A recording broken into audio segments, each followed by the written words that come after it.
ഇറങ്ങിയില്ലേ? പുളിഞ്ഞ കപ്പയായതൊന്നും ഒറ്റണത്തിന് ഇറങ്ങിയില്ല. തൊട്ടുറുമ്മിയിരിക്കാൻ കൊതിയായി, നിന്നെ കട്ടെടുത്തു പറക്കാൻ കൊതിയായി, മുല്ലമുടി ചുരുളിൽ മുകിലായി, ഒന്നു മൂടി പുതച്ചിരുന്നാൽ മതിയായി.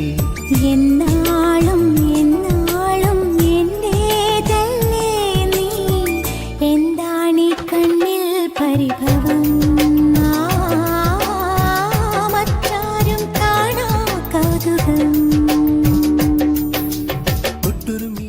സുധേ, ഞാൻ ഇത് കഴിച്ചു നോക്ക്. ഇതെന്താടി? Home made Cheetos. ചീറ്റോസോ?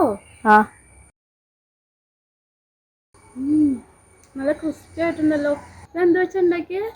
കപ്പ ഉണ്ട്. കപ്പേ? ആ, കപ്പയെന്ന് പറയേയില്ല കേട്ടോ. സൂപ്പർ.